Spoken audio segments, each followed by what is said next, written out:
அந்த மேட்ச் முடிஞ்ச உடனே இந்த ரெய்னா பக்கத்து பூத்தில் இருந்தாங்கல்ல, ரெய்னாவும் ராய்டும் 2 பேர் இருந்தாங்க. அவங்க எதுவும் சாப்பிட்டுருந்தாங்க, என்னை பார்த்து வந்துட்டாங்க 2 பேர், ரெய்னாவும் ராய்டும் 2 பேர் வந்துட்டு, யோகி பாபு சார் அப்படின்னு வந்துடுறேன். அப்போ ராய்டு சொன்னேன், என் இடத்து இவர் தான் பிடிக்க போகிறேன்னு சொல்லுங்கிறாரு அப்படின்னு. அது முடிஞ்ச உடனே இதெல்லாம் நீங்கள் நம்ப மாட்டீங்க, நம்ம பசங்க இருந்தாங்க, அவர் ஸ்ரீராம் நேந்தல்ல, அங்கேருந்து ஆப்போசிட்லேருந்து ஃபோன் வருது.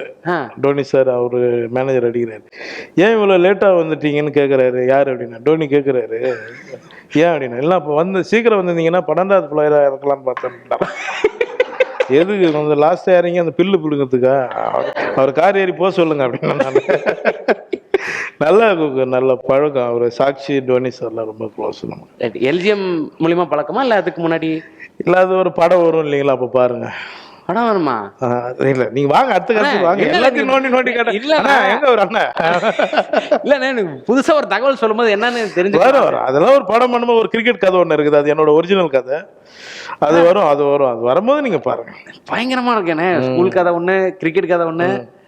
ஒரு கனெக்ட் இங்க இல்ல, அது இப்போ ஸ்டார்ட் இல்ல, அது ஒரு இடத்துல இருந்து கனெக்ட் ஆகும், அப்போ பாக்கலாம். ரைட்.